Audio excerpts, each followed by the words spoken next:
Hello, Collateral Gaming listeners.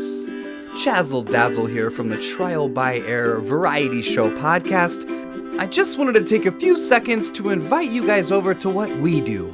No, it's not video games, but we do invite really awesome and unique bands from all over the world. We dig deep into their souls and find really cool stories to tell you, and there's tons of music every week, so subscribe to us wherever you subscribe to your podcast. We look forward to having you. I'm Ashley Chancellor. And I'm Megan Gomez. This is Collateral Gaming.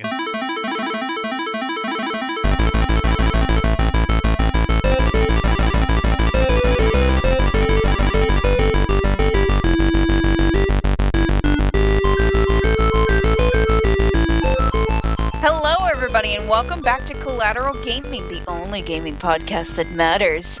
We're diving back into some fun stuff today, but first off, I am Megan Gomez. And I'm Ashley Chancellor. This is part 2 of our episode on Hellblade, Senua's Sacrifice. If you didn't listen to part 1, listen to part 1 first, or else this may not make a lot of sense. Yeah, no, one and all. But, yeah, anyway, take it away, Megan. Oh my gosh, so we have a lot to get into. So, first off, I found it so cute because Alan picked up the game right after we started talking about the episode, because we've got a couple days before we move, so we're not working right now. And I get home from my last day of work, and he's sitting there, like, loading up Senua, and I was like, oh my god. Can I just say, for a game released in 2014, wow. Oh, yeah, Graphics it still even looks to great. this day is just beautiful. I was shocked because there's a lot of games that came out in 2014. You're like, dang, this didn't age well. Like 3 years post Skyrim, and you're looking at this game and you're like, what? Are these even from the same decade? Like, what is going on? It's like, it's insanity. It's such a beautiful game. So pretty. Yeah, 100%. Also, if you have surround sound speakers, which we have like a sound bar and it's got like its own subwoofer, even without the headset, which is highly recommended when you do play this game, you can still hear all the little whispers and trepidations of the people in their head. It's so crazy. Even on its own sound bar, it still sounds ridiculous. Like, this game is just, Yeah, totally. I mean, yeah, the we didn't really get into the presentation of the game. I think that's worth talking about, like you said, because the graphics still feel great. 8 years later? Yeah, 8 years, yeah. And so the sound design is incredible. Who's the soundtrack composed by? I think. I don't know this one for the first time in my life. Sequel? Let's find out and see. Let's do a little investigation, yes. A little bit of research, yeah. I just loaded up the game FAQs page. That's not going to help us very much. David Garcia and Andy I don't want to butcher this, but I think it's La Plegua. La Piega? I don't know. La Plega? I'm looking at it too, yeah. It's funny. Oh, it's on Unreal Engine 4. Okay. Yeah, and Hellblade 2 Senua's Saga is going to be made in Unreal Engine 5. That's what they're developing it with. But I think someone else is doing the soundtrack. Let's see. Halong. Oh, I'm sorry. This was released in 2017. Okay, that actually makes a lot more sense. I was like, how is this? I saw something that said 2014, and I was like, I feel like it's a lot newer than that, but I don't doubt it. I mean... Yeah, when you said that, it surprised me. It genuinely surprised me, because, yeah. But no, 2017. That doesn't make it any less impressive, mind you. None. But, yeah, I think I remember reading that as well. So, in the feature that... I'm stoned as fuck right now. Fair enough. Fair enough. I'm not even going to judge you for that, bro. Yeah, no, I wanted to also kind of talk about the gameplay a little bit more. I held myself back a little bit on the previous part. I wanted to really get into some tidbits here in the second section, which, first of all, we mentioned it in the last episode, but the game uses very minimal, little to no UI at all. In fact, there's really no HUD to speak of in the game. Pretty much, no. Yeah. I mean, the only UI elements are, I think, like whenever you see the focus charge up, and even that is like a rune that's hanging on Senua's body. So it's really not UI; it's used in the environment. So this game really gives you that full sense of immersion, and like we said before, you have to rely instead on the Furies, the voices in Senua's head that are telling her, and like we mentioned before, are often unreliable. But at least in combat, they're all you fucking have. Behind you! Oh god. I think when they say behind you, that's always true, but. And also just the combat element of this is very interesting because there's like, in a lot of games, for example, Alan and I have picked back up Jedi Fallen Order because who wouldn't after the announcement of a freaking sequel? Hello. There's health bars on all the enemies. Cal has his health bar. Like, there's a lot of games where things have health bars. These guys don't. They just drop dead. You're like, oh, I'm done killing them. Cool. Yeah. Next part. Like, you never know when they're going to die. You just relentlessly slash your sword at somebody until they're dead, which is really weird, but it also makes sense. Like, she doesn't, like, in this full state of psychosis, she's just going for it. She's like, you're in my way. Get the fuck out of my way. I don't give a fuck. It's like, oh, okay. That's fine. Yeah. These beings that probably aren't there. I think those are the most obvious illusions that exist, is because the sword just appears out of nowhere. She's not carrying a sword. It's like her fighting against I guess metaphorical representations of her mind state turned into, for her, a literal manifestation of those things. And that's really beautiful. But I like how, like you said, there are no health bars. I mean, when the enemies are close to death, they'll often look fatigued, and you can tell they're not defending themselves. They're kind of on the ground heaving. So and usually the voices will tell you, finish it.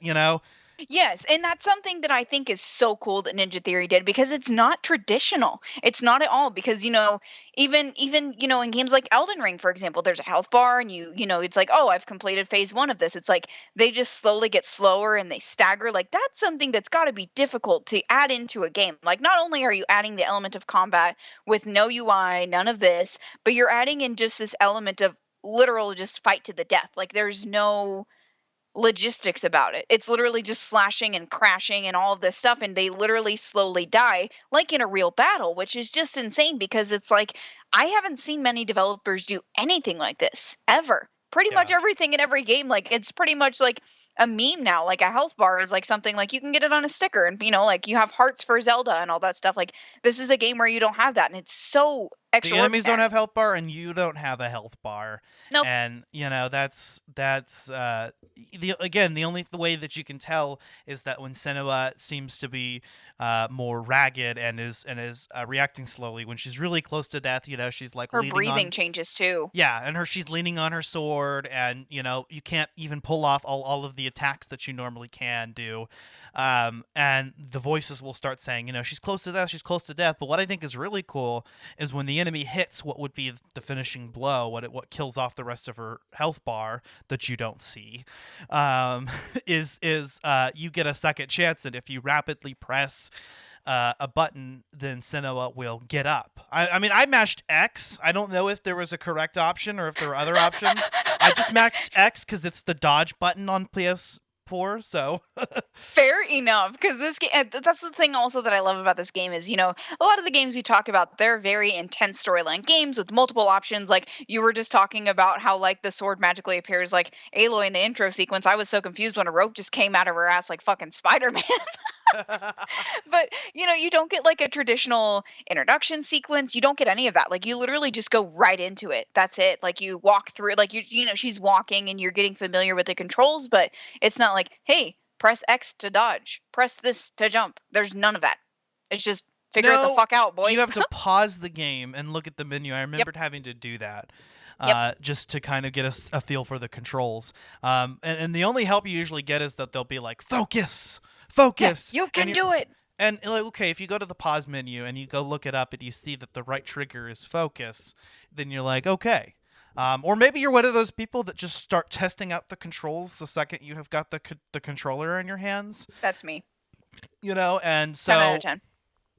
Yeah, so either way, you figure it out, and you learn, okay, that's the focus button, that's what that does, And like I said before, most of the gameplay outside of combat is just that, walking around and focusing on things to solve puzzles, whether that's Mm-hmm. finding runes in the environment or focusing on something specific to trigger an event, or focusing on broken bridges and shit from a different perspective to form it back together, or just literally walking through these archways especially in the Valravan segment, where they and I think it comes back in one of the trials. Mm-hmm. And that actually kind of tripped me out a little bit. Sometimes I wasn't quite sure what to do, because you go through the archway one way and it wouldn't do anything, and then you go through it the other way and it wouldn't do anything, and then you try it again and it like a USB connector. It's like that It's janky like, headphone cord when you're in middle yes. school, like wrapping it around your phone. And you're like, what? Did I break the game?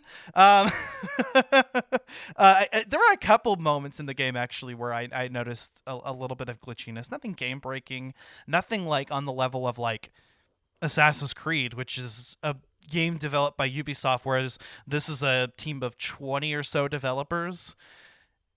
Yeah. Technically, in some sense, an independent game, but not really. Yeah, no, and it's amazing that such a small team did this, and the fact that you've got huge games like Assassin's Creed and there's little to no glitches. Like even in freaking Horizon, Aloy's sitting there doing a 10-second dance party after freaking rebels are killed. It's like, okay, all right, and that's a big fucking game, so it makes sense. Yeah, and it makes sense, and they have patches, but this game they're just like, all right, here you go, this is our game, and we're like, oh. Well, okay. That's what makes it different, I think, is they focus on quality over quantity. Like we said before, It's not very long. You could probably get through this in one sitting if you wanted to. If you really wanted to, yeah. Yeah, absolutely. I mean, you could do like, I don't know, a 3-hour stream and probably get through the whole story. I don't know. I'd have to look it up, but it doesn't feel very long, especially, I guess, if you know what you're doing. But there's not a lot. It's a very linear path, and this world isn't very big, and so that's what allows Ninja Theory to craft just an amazing experience all throughout, and one that, due in part to its challenge, will still keep you there as long, and not knowing what the fuck to do, because it gives you almost no direction. This game will keep you busy. When I say this game could be completed as quickly as 3 hours, I mean that's an estimate based on if you really know this game, but if you have like a hyperfixation on it, yeah, absolutely. I'd say you could spend a good 10 to 15 hours on this your first playthrough. Oh yeah. Especially if you're actually trying to go for like all the lore stones, and you're like me, you're checking other forks in the pathway just to see if there's anywhere else to go or something else to do. 100%. Oh, yeah, we're both completionists. We know this. I'm sorry, guys. I'm not the type to blare through a game. I'm just not. I didn't get the trophy for the lore stones though, so I must have missed a couple somewhere. I'll have to go back and run through. I don't know if this game has a new game plus, or if it just keeps track of everything, and so that you can just go after the ones. I don't know. I've never really tried to go back into it. I've always just completed it and then made a new game. Yeah, I mean, I think a new game plus wouldn't make much sense, but like Senua could carry the badass sword she gets at the end, I guess, but maybe, yeah. That would be the only thing. But really, the main thing is just if there was some way to keep track of the collectibles, in this case, the lore stones, I think that's it. Yeah, and if there was a way, because sometimes you put down a game and you don't pick it up for a while. For example, you've got Mass Effect, where they've got all of that lore where if you stop for a little bit, you can pick it back up and you can figure out what's going on. With Senua, it's just like, all right, let's keep going. It's like, what the fuck happened? Where am I? What's going on? Like, there's none of that. But I know we also did talk about what we wanted for the sequel. I don't know if we're ready to talk about that yet, but I did read some stuff that's very, very interesting. And I did pull up an article before we started recording. So in an interview with Spanish site Vandal, combat designer Juan Fernandez says that we are raising the bar by doing more with less. We have more people than with the first Hellblade, but the quality that we are giving is through the roof compared to teams behind similar titles, which already makes me more excited, but also just makes me wonder what else they could do, because this game really isn't a lot, but it's impacted so many people, and it's on Game Pass. It's talked about a lot, actually. It's one of those games where it's underrated, and it's very, very unique. And with the gaming industry the way that it is, there's a lot of things that fall into niches, there's things that fall into groups, and this is on its own. It's underrated, and it doesn't have its own category. It's just Senua. Um, so I'm kind of interested to see where they're going to go with the sequel, because there's a lot of ways that this can go. And there's going to be more people than just Senua. So how does she deal with outside people? How does she deal with, her own psychosis going through this? Mind you, this is during like a Viking age time, so there's no like freaking psychiatrist. And I it also makes me wonder, like, are we going to get more coordination with this mental health specialist that's like gonna like figure out how she's going to work with people, how she's going to talk with people? Like, I'm just so intrigued to see what they're going to do. And I love the fact that they're so dedicated to this, even though it's an indie game. Hmm. It makes me so happy as a gamer, because there's a lot of things out there that they're just pushing forward to make their money. We've talked about this with Anthem, Cyberpunk. There's a lot of games out there that have not done very well. And for them to continue what they're doing, knowing that this game isn't the most popular game on the planet, and yet they still want to continue it and make an amazing title, is really inspiring. And it's really, really cool, because there's not a lot of developers out there like that anymore. Yeah, I agree. And it's interesting because if you look at Ninja Theory's other projects, like they did the Devil May Cry reboot. I know. I Yes. remember that coming out. I never played it, and I haven't actually played the original Devil May Cry games either. But I've always wanted to. And in fact, the reboot kind of stood out to me. It looked kind of cool, but I don't know how well received it ended up being. I don't know, because that's not really a game series that I've picked up. It's just Hmm. not one of the things that I've done. I know that they were founded in the early 2000s, and this was their first self-published title. Looks like they haven't done much though. They were acquired by Microsoft in 2018, so they're now a subsidiary of Microsoft Studios. I remember Heavenly Sword. I remember that demo in GameStop. That Mm-hmm. was something that they did, and that was on the PS3. In fact, that's in Heroes. If you watch the TV series Heroes, and I want to say like season 2 or 3, there's one of the characters is playing Heavenly Sword. Yeah, like you said, they're a subsidiary now. So they're a subsidiary of Microsoft now. Microsoft Studios. Mm-hmm. Huh. So, well, that doesn't bode well.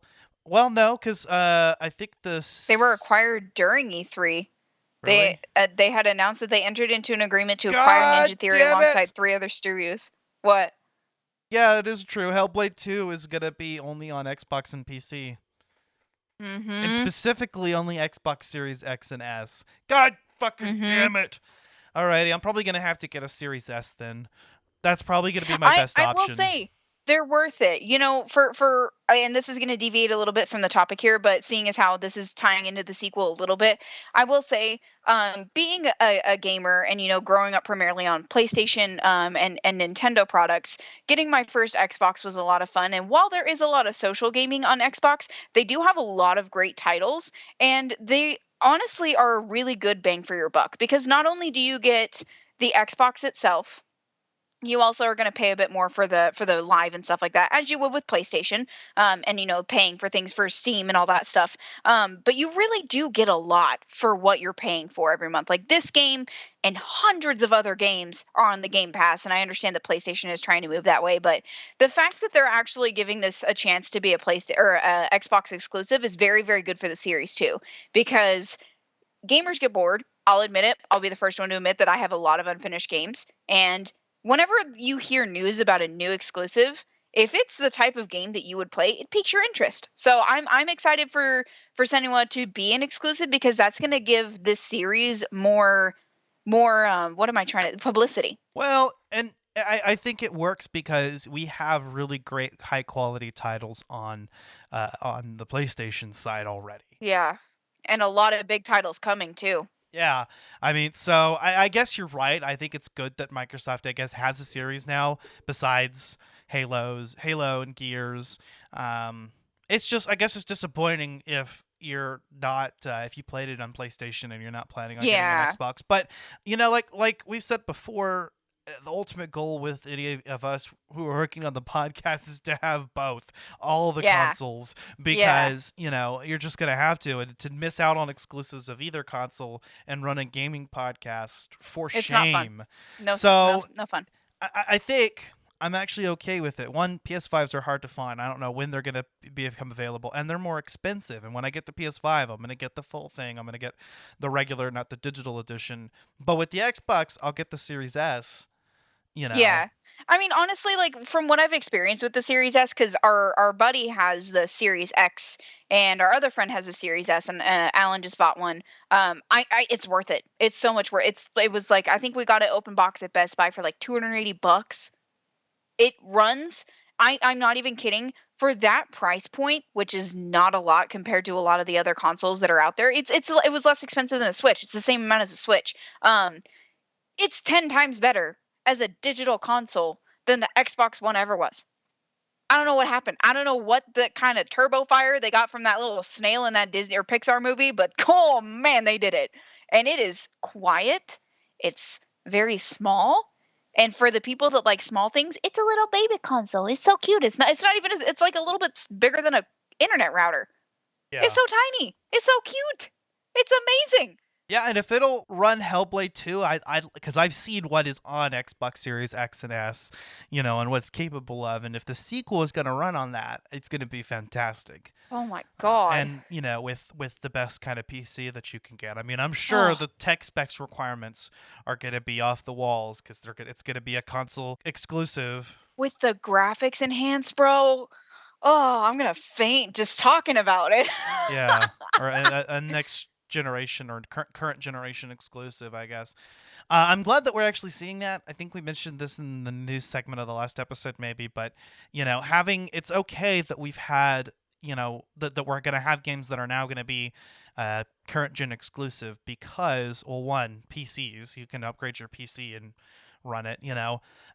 Two, though, because you're getting the most out of games that way. Yeah. You're not holding back your games. Yeah, and that's one thing, like there's a lot of, stigma around having the best, having the newest, and all of that, but as a gamer, it's always important to like give the devs the respect. And like that's not saying that if you have a lower level console, like that's a problem. Like I am still playing Horizon Zero Dawn and Horizon Forbidden West on my PlayStation 4. It still works, it still goes. And you don't necessarily have to give up your other console because you bought a new one, but I understand if you want to sell it for the new one, by all means. But I think it's a good thing because it's like when you think about it, consoles, when you buy a console or a PC for gaming, you're investing in a hobby time because this is the time that people can use, to get away from school, to get away from work, to get away from the problems in life. And that's the biggest aspect of gaming is being able to just get out of your own life and get into a different one and get away from your problems and your stresses and your troubles and all the things that are going on in the world right now, especially, recently,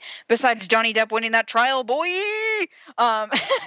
We stand Johnny on this podcast. If you don't, bye-bye. But I think it's really good that, we're getting things like this that are pushing us all to, open the envelope and see what else is going to come out for consoles. I mean, just alone with the Oculus, those things are mind-blowing. I've only ever played with them like once or twice, but good Lord, they're terrifying. I'm scared of them. Because, like, there's going to come a day when things are just covering up our faces and we're going to be able to talk about, the transition from PlayStation 4 to PlayStation 5 and how it was drawn out and how, they've done all these amazing, capable things on these consoles. And it's such a worthy investment. Always invest in gaming if that's what you love. This game might actually be kind of cool in Oculus. It is. Wait, It's available in VR. What? There is a VR? Okay, I didn't know. Because I wonder how this plays on Switch. This would scare the shit out of me on VR. I've never played it, but I do know that it is available. On Switch, it would be kind of interesting because they just added the software capability to add a Bluetooth headset because you had to plug one in before. Right, which means that the hardware was there. You don't add Bluetooth functionality to your console by accident. Yeah, it's like the Apple CarPlay. Like my car's a 2021 and they have the CarPlay and they just came out with wireless CarPlay. I'm like, bro, can you just give me the software? Like, well, not fair. It's got to have the hardware to run it. It's got to have Bluetooth capabilities. Yeah. So all that meant was them, activating the firmware so that it's possible. Yeah, exactly. Chrysler, you can do your job now, please, friends. I spent $50,000 on this damn thing. But no, I wonder how this game plays on Switch because I considered playing it on Switch. And I asked you about it. I said, is this a game do you think would be a better experience though on PS4? Like, is it worth it? Because that's something that Zach had told me about Outlast. He told me like, don't play it on Switch, just get it on PS4. Yeah. You don't want a toned down version. So I'm wondering how this game does play on Switch though, because some things run just almost as well. But I'm playing on a Switch Lite, so you're kind of missing out on a lot with that. Well, yeah, because like a Switch, for example, can have the capability to play on a full screen, but it's a video input, so it's not going to be the same as having like a full console running to a TV. But there are games out there that do work very well. Like for example, Plague Tale. It's a cloud-based software for that game, but it does play incredibly well on the Switch. But I think there are a lot of games that just wouldn't make sense on it, because while it is fun to have Skyrim portable, there is so much in that game that I have not picked it up because I'm like, how am I going to see all that shit on that tiny little screen? Like, how am I going to know that a freaking mud crab? When we did our episode. Oh my god, I don't know how you could see them damn little mud crabs just coming up and it's like, really, really, bro. I'm like a level 100 Dragonborn. I'm the leader of the freaking Thieves Guild and the Dark Brotherhood. And you really gonna come after my ass? Like, fuck you. I mean, yeah, it's on a tiny screen. It probably would be better on if I had a Switch that could go full screen. But yeah, at least it ran well because it was originally a game on last generation consoles or previous generation consoles, I should say. Like I was gonna say, it started on the freaking PS3 and Xbox 360. It was on the 360 and on the PS3. So whichever generation of gaming that was it 6 or 7? I don't remember. Bethesda's really proving that they can go cross console and have remasters, huh? Yeah, exactly. But yeah, no, and I'm surprised that I'm not surprised because this game, like I said, this game is pretty small. I imagine it's not a huge file actually. Probably not. So that's probably why it can run on Switch. So I guess if I ever come across any more money and it's we're getting close to like the Hellblade 2 episode. I mean, hey, maybe I might pick it up on Switch and replay it that way and see what it's like. But yeah, I'm actually glad though. I played it on PS4. I had the full screen, and I of course I played with headphones so that you can get the 3D sound that is, I think, necessary for the game. Yeah, exactly. And it's a very immersive game, right? Like we talked about this in the episode. This game literally like pulls you out of your own body and consciousness and literally puts you into Senua's. Like you have to be seated in a seat with the headset on. Like that's the best way to play this game, to get the full immersive experience of feeling like people are talking in your own head. You're seeing this through Senua's eyes. Like that's the best way to play it. So like I know that it is available on Switch, but like if you want the best gameplay, get it on a console for sure. Dope. Yeah, for sure. Or at least, from what I can tell. I mean, like I said, depending on the Switch version pending, but if you want to experience this game in its full value, and I think that's important because, like I said, this game stresses quality. I'd love to see a current gen remaster or port of this. Like either an enhanced port or a remaster. Yeah, like for example, Jedi Fallen Order got a remaster for Xbox and X and S. Oh Lord, this is going to be a difficult transition for me, and it's been 2 years. Well, I think they're kind of going for like you can just call it Xbox. Yeah.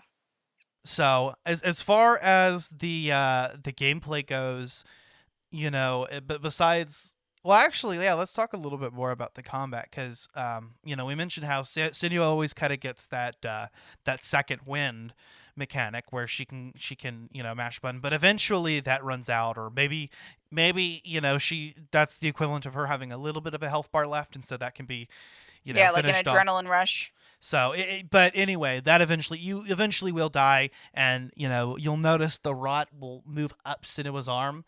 It never does actually cover her entire body during the normal gameplay. Yeah, we talked about that on the last episode. They're over here fooling us.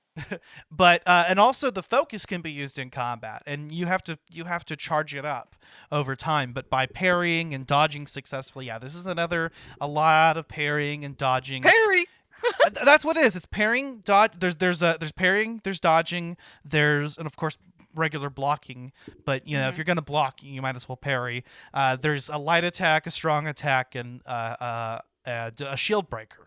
a Yeah. kick. And yes, there are parts of the game where you can kick people off the cliffs. The only thing that would make it better is if she did like a Spartan kick for those animations. Oh my god, that would be great because she's such a bad bitch that it would just be she may Yeah. be she may be dealing through her own mind, but Spartan kicking somebody wouldn't be the worst of her problems, that's for sure. And it won't matter if it's like if it's like culturally what's the word? Accurate, historically accurate of the picked warriors. This is all in her head anyway, guys. So let's say in the sequel she makes up she can imagine more advanced moves in her brain. Who cares? Yeah. Let her be a bad bitch in her psychosis, okay? We live for that shit.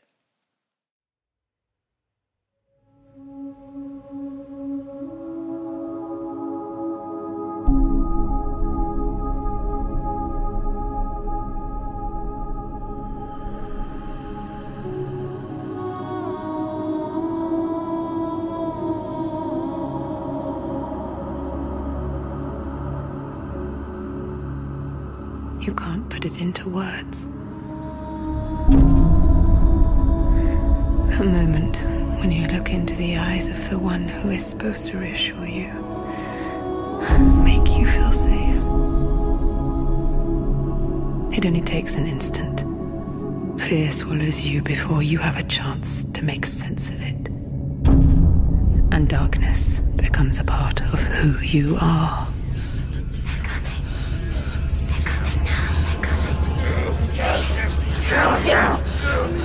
You killed him. Her world changed that day when the Northmen took him from her. Senua knows that there is no going back to how things were. That there is nothing to go back to at all. Stay still, stay quiet, hide, don't tell her. Their gods can see into your mind. They will use this power to destroy you. They won't stop me. I can still feel it. Whatever's left of him, they will never let him go. I'm not gonna let him rot here! You're the one rotting here. Leave me alone! You will die here. No! And all your suffering will have been for nothing! Shut up!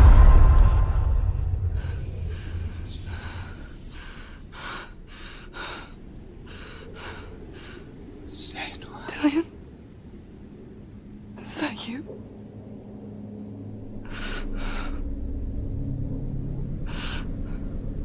I'll find you, my love. I promise.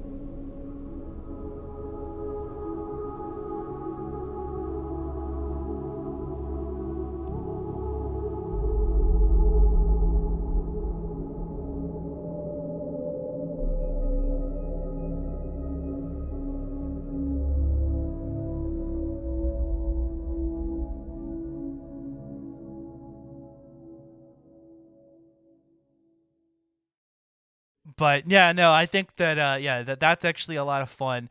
But yeah, I like how over time by fighting successfully and doing successfully dodging and attacking enemies or parrying them, builds up your charge or builds up your focus. And usually the voices will tell you focus when it's full so that you can use it. You'll actually Senua will move a lot faster. And so you can kind of like just zip from enemy to enemy. That's what I do. I'll slash, tilt the stick to to move her aim to the other enemy, attack, swipe, and then I'll just go run over to somebody else holding the charge button, and then I'll just keep doing that as much as possible. And she's just a beast when she's in that focused state, and everything moves slower in relation to her, so it's a lot easier to dodge attacks. It is though.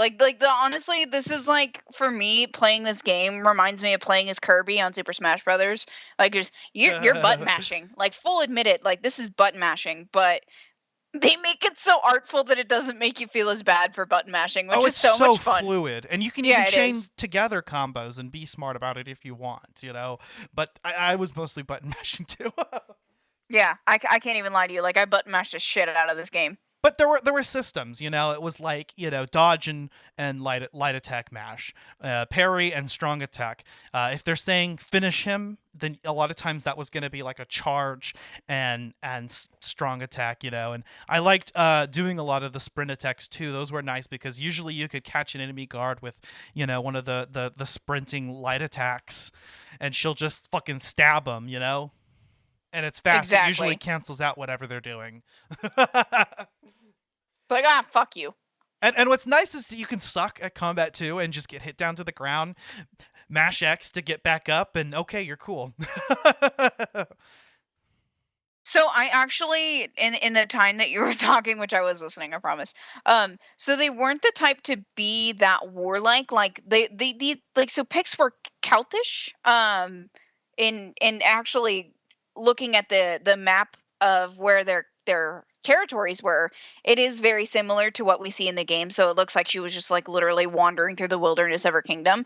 They were not the most warlike people, but they were fearsome warriors. So we could have had a Spartan kick. Thank you very much, Ninja Theory. I'm waiting for that in the sequel. Let's go. So it actually makes a lot of sense. You know, she's an outcast of a more peaceful tribe, which makes sense why they were wiped out by the Northmen. If I'm not mistaken, all of the enemies are Northmen in the game. Those they're manifestations of her guilt and her fear.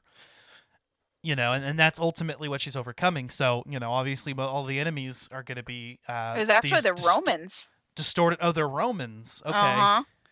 Julius Caesar himself was fascinated by the culture. Upon meeting them in battle, he recorded that they dye themselves with woad, which produces a blue color and makes their appearance in battle more terrible.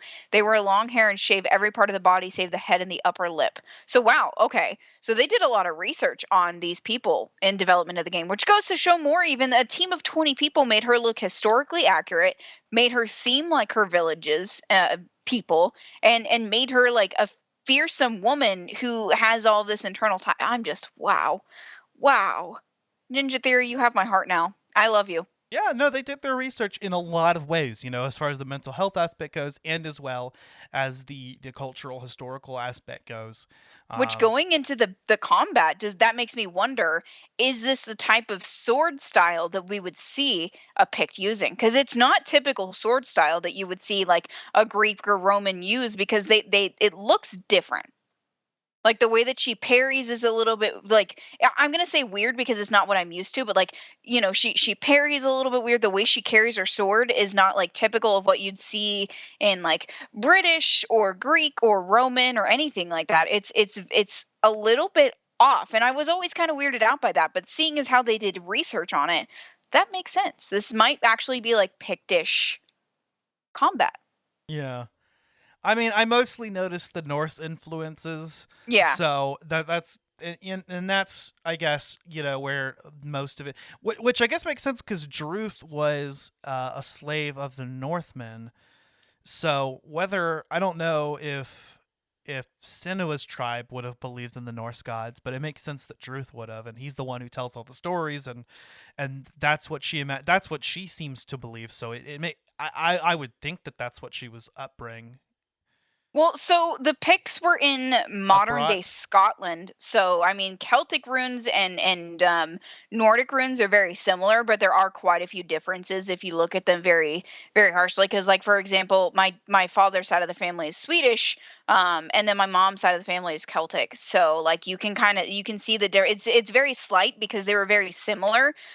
Just kind of like Native American tribes, you know, there's a lot of paintings that look very similar, but they're different. So it does make sense, especially if it's during the time that they're being taken over and they're being, you know, just decimated as a tribe, you know, that they would have influences of other cultures in their runes. Yeah, I guess it makes sense. I mean, it's kind of all related, so to speak, you know. Mm-hmm. And maybe, you know, there are some gods that they share in common, because the game definitely does focus on the Norse gods, you know. I've never heard of Valravan before, actually. That's one I'm not aware of. But Cert, Hela, obviously. Hela, yeah. And I'm not talking about Cate Blanchett. Oh, love her. Hot as hell. That's not the way that Hela's portrayed in this game. No. And Fenrir is not just some random dog who runs on a bridge, but that's a story for another time, kids. Yeah, Fenrir in this game is like a nightmarish beast. Yeah. Yeah. And also arguably the hardest fight of the game. He is, though, but he's a big baby. He's such a big baby. I would say inarguably, because that dude that is the most difficult boss fight. For some reason, not all of her attacks were hitting when I was going through it. I did finish it. Oh no! In one go though. I don't think really? I ever died. No. But yeah, no. I think focus was good. It was handy to have focus charged up and don't use it right away, because when he can turn all the lights out and make it completely dark, and then you can't see where the fuck he is. He is a terrifying dude, even in mythology in this game. If you focus, you can see him again. So that's why it's handy to keep that charged up and to use it whenever you need to. But yeah, I still had a difficult time with him. He took forever. Hella's actually easy because she doesn't fight you herself, which maybe is there's some kind of allegory there. I'm not sure, but especially with how like the ending cutscene turns out, which I guess we'll probably talk about. But just that fight in general, you're just fighting hordes of enemies, and what I think is cool is that it's actually a little bit easier, and I'm talking about the first phase right now. It's a little bit easier than the whole fight with him. A lot of the other fights, because although you are bombarded by a lot of enemies, Senua's a lot stronger. It's like she has focus turned on permanently or something. She's fast, and she kills most enemies in just a couple hits. She's so agile. It's insane. I'm like, bro, how are you bending like that right now? Which is cool, because the second phase, what you have to do is actually let yourself die. At that point, the enemies apparently are unending. They will never stop. They'll continue to regenerate. And so it's kind of like, yeah, it's kind of fun to push them off as long as you can, kill as many as you can before you go down.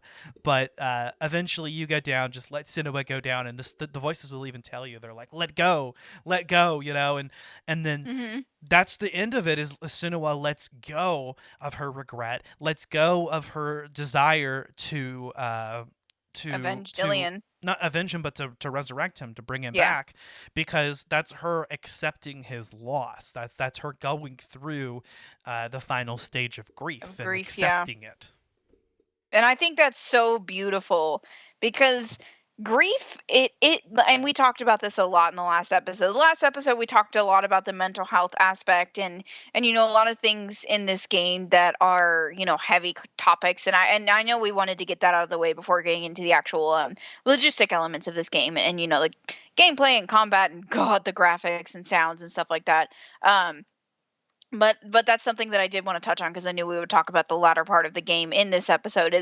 It's the most interesting perspective of grief I think I've ever seen, because grief is so different for everyone. Everyone deals with it differently. How you handle even just different people's deaths in your life is always perceived differently. Like, for example, I had a friend who he was a volunteer firefighter and rolled his truck 8 times, and that was a very devastating death for me, and I was inconsolable. I was so upset. My aunt passed last year, and it was like I went through grief very, very quickly, and it wasn't as hard for me, and it's not because I had experience with death, but it just felt easier. And every death is going to feel different, and I think different that for everybody. Yeah. And the way that she dealt with it, and the ending is just it's beautiful. Like that's the best word I can use for her accepting and completely dealing with Dillion's loss. She's just like, okay.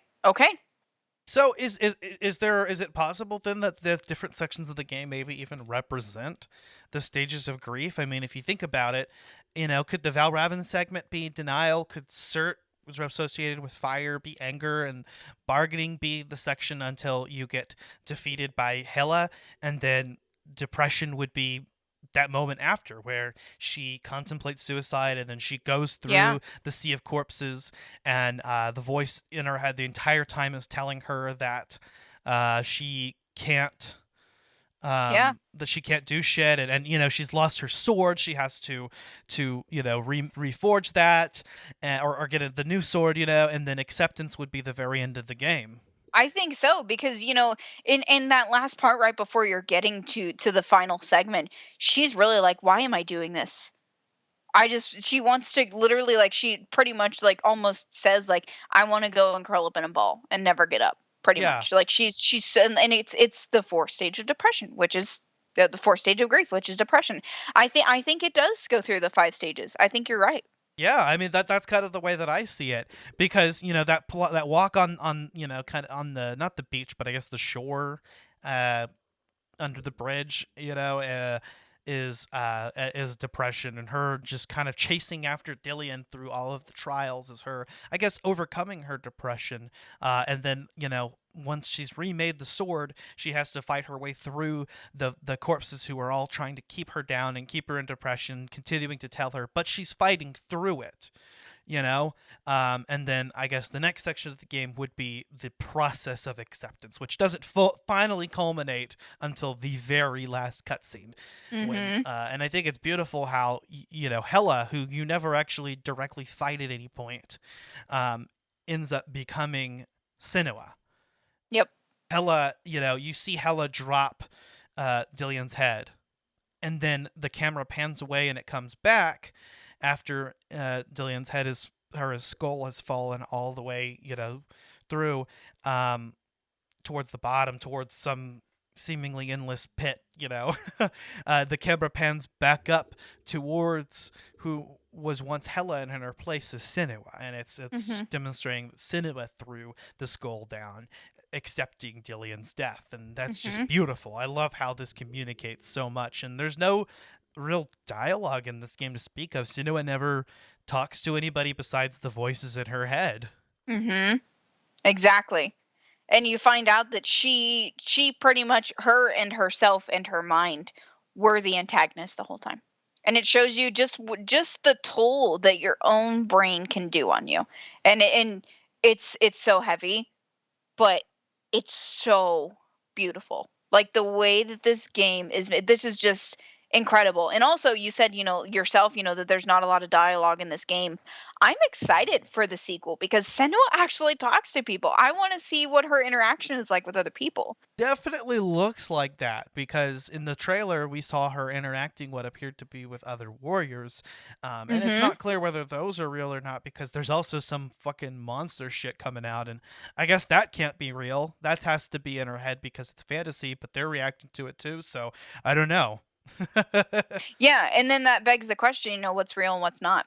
Yeah, and maybe the Because, next game won't tell us either, yeah, and that's the thing that kind of surprised me when they said that they were announcing a sequel, because it's like, this was the loss of Dillion and the love of her life, and accepting the death of him and his blood eagle, and the death of her mother, and her understanding that she's not in control, and that she's not going to be in control ever of anything that happens in her life, and that's just the way that life is. I wonder how it's going to translate in the second game, because it shows her interacting with people. It shows this other unrelenting force and other influences that are also going to be with the Furies and with Druth. So I definitely want to see what's going to happen. Yeah, I'm same. I'm more excited to follow Senua's story. She's such a compelling character, and she's just an incredible force. Like I said a couple minutes ago, the Picts, they weren't very gruesome and warsome, but they were fearless warriors, and it wasn't just the men, it was the women too. And this is something that is also known in Viking culture and in Nordic culture, is women are not considered weak in a lot of places.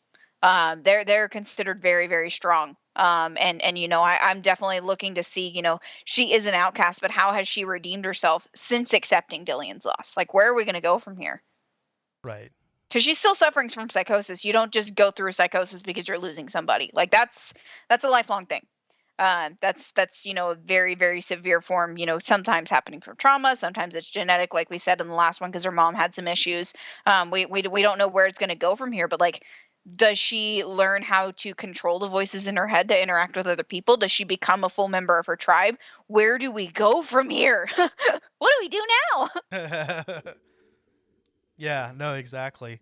I'm interested to see where they go in the sequel. I'm interested to see the technical capabilities. I'm interested to see if they expand on any of the gameplay.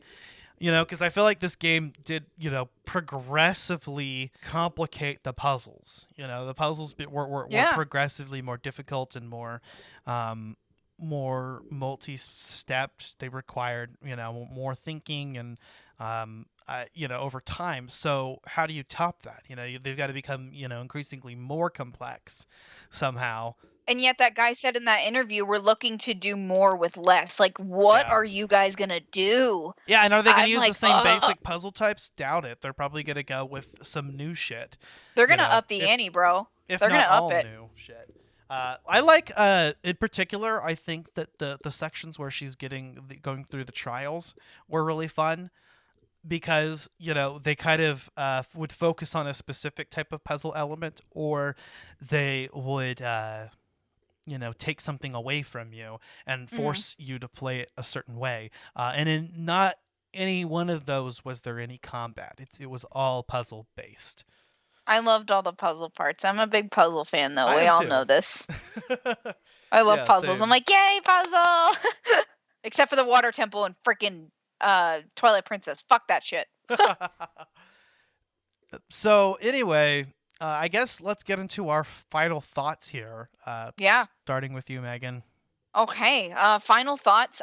If you're looking for something that's definitely independent, it's a little bit more indie than what we typically talk about, and just an incredible, beautiful game that not only deals with the heavy elements of loss and grief, but also, mental health and, seeing the perspective of, different types of mental health and different mental diseases and issues, and a game that's just so beautiful and handling that and handling it respectfully and having a great timeline with little to no elements to help you, but yet it does in its own way. This is the game for you. This game is one of its own. There's a lot of games that we said are very unique, but Senua she is her own. She is not like Aloy. She is not like Cal Kestis. She's not like any of the characters we talked about. She is a very harrowing, dark, yet ethereal character, and I think she's something that you definitely should spend. She's a character you should spend some time with. Definitely a good game to give you retrospective as well. And if you're looking for a way to escape from grief and find your way through the stages of grief, this is a great game for you. 100%. I mean, I think that this game is definitely something I recommend. Although if you are dealing with mental illness, I mean, I guess I should say, should apply a trigger warning. Obviously this game has a depiction of, not a depiction of suicide, but it very intrusive thoughts. Yeah. It definitely has a depiction of contemplation of suicide, and I think that's very obvious, and talking about it with the voices in her head. So obviously, if and multiple other types of triggers. So obviously, if you're somebody who's dealing with something and somehow you got through this entire episode of us talking about it, okay. Yeah, we talked about some heavy shit, bro. But you don't think that you're up to playing it, then yeah, don't. But other than that, if you are a reasonably adjusted person who's not dealing with anything, too horribly right now, which is interesting because, I deal with depression, anxiety, but I feel pretty stable. So I played it and I was okay. But I could definitely see this being, a little bit harder. A little triggering. Yeah. Because I deal with anxiety and I did get a little anxious. I was like, okay, I need to calm down. I need to put the controller down. Yeah, I could see states in my life where I maybe wouldn't want to play this. Yeah. But I'm glad that I did right now. And so for anybody else that is not dealing directly with that right now, then go for it. It's a fantastic experience. I recommend it to anybody because, like I said before, as far as gameplay goes, it's very accessible. Exactly. It's something that if you're not a gamer but you want to experience that, you can. And I think that it was very telling that the people involved were people of all ages. I saw people that at first glance, I guess I just wouldn't think they were gamers. They seem to not be the primary demographic, although who knows? Maybe they are gamers. But, the people that were involved in this game were impressed with the results. And whether or not, whether they watched someone play it or whether they played it themselves. And I think that's very telling that almost anybody, I think, could pick this up. And it's hard, Absolutely. Don't get me wrong, but it gives you almost no direction. Yeah, they don't hold your hand at all. but I don't feel like it requires the experience that most hardcore games would. Yeah, like you don't need a whole tutorial sequence like you do in Horizon or Skyrim or any of that. Like you just go into it. And that's kind of great too. It's not the kind of game where, there's like a 2-hour intro sequence looking at you, Twilight Princess. But it's a game where you can just anybody can look at it, anybody can play it, and that's so cool. That's not something that we see a lot nowadays. There are games out there that give you your cheesy intros and stuff like that, but it's not required for this game, and I find that so much fun. I find it great that you can just, all right, let's go. I heard a friend talking about it. I've never really played video games. I'm gonna play this game. I love that. It just throws you into it, which is something that a lot of people will highlight as a feature of a hardcore game, is one that has very little tutorial and just throws you into the world. But what's nice about this game is it does have the pause menu. With the second you hit pause, you have a view of the controls and no other menus to deal with other than that. And it also has, I believe, accessibility options. So it's very much it's very possible to pick it up and play it even without the direction. All of the resources are there, and even more if you need it for your particular handicap or disability. On top of that, the combat, while difficult, is forgiving. Yes, 100%. And yeah. Oh, go for it. And I was saying, and puzzle solving is only as hard as puzzle solving can be. That's never been something that it particularly denotes having to be good at video games. It's as good as a logic puzzle would be. Yeah, it's not going to be like COD where it just drops you in and you have no idea what the hell you're doing. You can figure it out very easily, and even if it's a difficult puzzle, there's a lot of games that will give you nudges, and there's a little nudge. It's not that you're going to hear it from a voice in her head, but you'll get it. You'll get it eventually. Yeah, there's several visual cues as well. Finding the runes in the environment would have been impossible if it didn't actually tell you. So some of it is just walking around and waiting for an indication that, oh hey, this rune is in this area, and a visual indication of what you're looking for. And sometimes it was a little bit hard still, but this isn't a game that I really felt like, aside from maybe a couple times I ever really had to follow a guide. I tried not to. Only if I got to a part where I was genuinely stuck, and I'd be like, okay, let me just, look it up on the internet real quick. Yeah, this is not Elden Ring, fam, and that's not me talking shit on Elden Ring. It's just that game hard, bro. That game hard. No, that game is just like, fuck you. That game will humble you real quick. That game will punish you for breathing, bro. This game is very forgiving because, like I said, in combat, you can get up a lot of times, if not infinitely, depending on how much health is lost, or I don't know how it's determined, but you can continue to get up, and even if you do die, you just start that segment over again. The checkpoints are pretty liberal.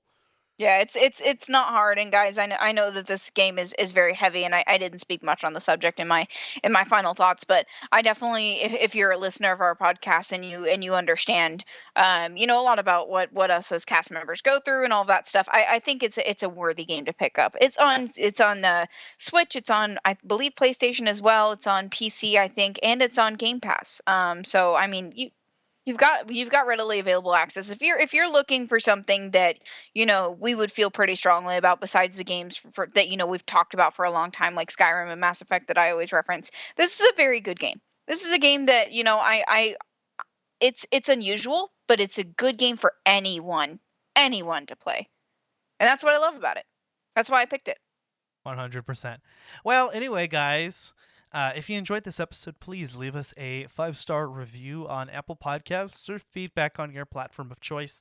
You can find Collateral Gaming wherever you get your podcasts: Apple, Spotify, Google, YouTube, you name it. And check out our Patreon as well, where we have exclusive Let's Play video game commentaries, and probably try to release some more before the next season comes up. Speaking of which, this season's coming to an end. Our next episode will be our season finale on Fire Emblem. Yeah, specifically Fire Emblem The Blazing Blade, as it is later retroactively titled. But when it came out in the States originally, it was just Fire Emblem. It was the first one released in the United States. And so on the GBA, so to speak. Fire Emblem 7, if that helps narrow it down for you Japanese game players that are listening to this podcast in English. Hey, they're cooler than us. They get exclusive content that we never will. Like Yeah, no. Final Fantasy, or not Final Fantasy, Phantasy Star. Final Fantasy 2. Final Fantasy 7 was like the third or fourth game that was released in the United States. That's just where they went fuck it, and they decided to stop renaming them, and they just magically caught up to the Japanese numbering system. But there are several Final Fantasy games, although most of them have probably been remade or remastered or ported at some point. But Fire Emblem, that isn't the case. I know not every single game. They've remade everything starting from, I think, they've only remade the first 3 games and localized them. So yeah, we still have like 4 through 6 Fire Emblem games that have never been. And I think the last Fire Emblem remake 3 also wasn't released in the United States. So fuck that. Localize all your games. We're not cool. It's fine.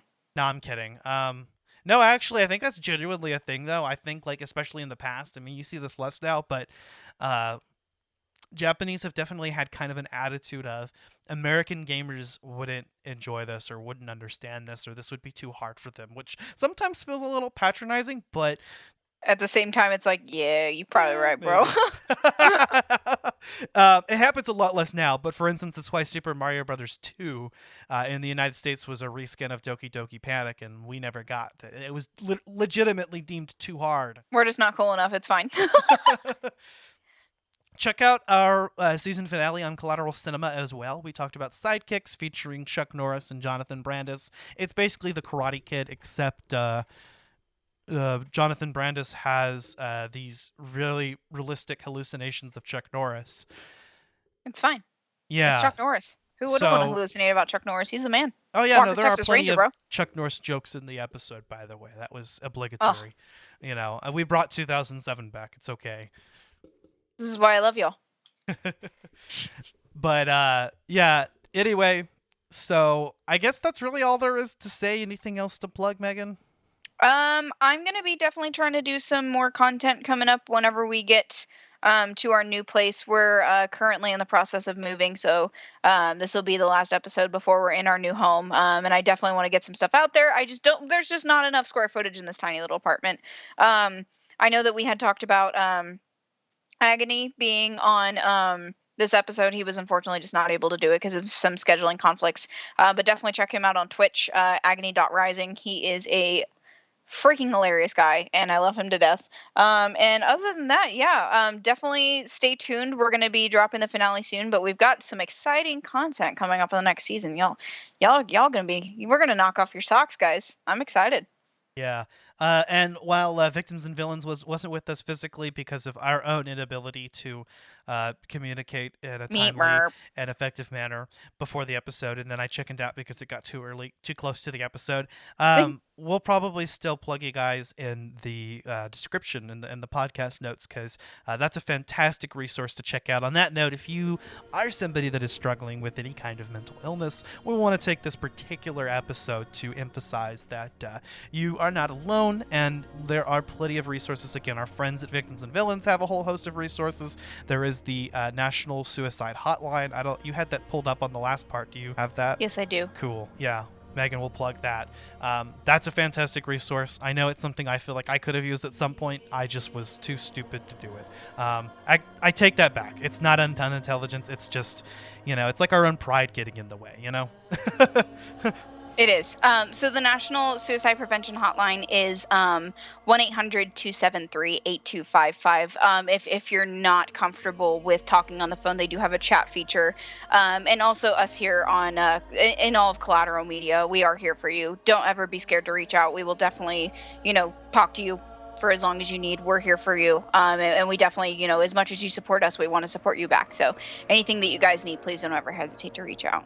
Yeah, I'll try to plug those in the show notes of the episode as well, so that you guys can have that stuff. Also, we did actually just get a message from Mr. Josh, Captain Nostalgia Berkey, that he wants us to do something in September. So, yay! Another marathon. Let's see. A pledge drive is actually what he said. Oh, okay. We would be doing a live podcast again. So. Let's go, baby! Yeah, excited to announce that as well. I'm sure we'll talk about it whatever Collateral Cinema episode comes next. And we like love you, victims and villains. Yeah, we love you. We're here in spirit. Maybe I'll ask them to send me a promo or something.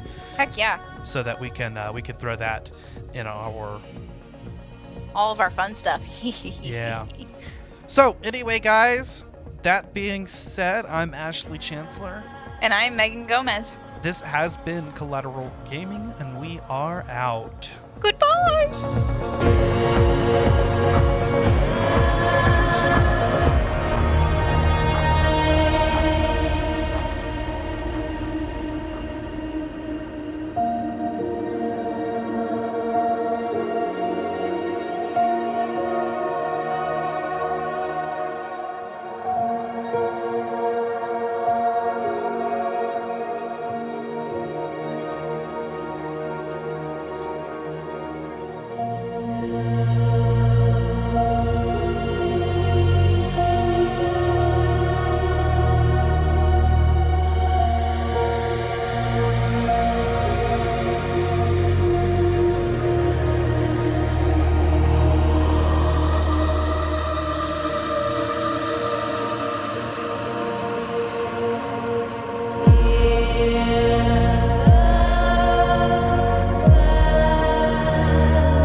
Collateral Gaming is a Collateral Media podcast. All music and game clips are owned by their respective creators and are used for educational purposes only. Please don't sue us. We're poor.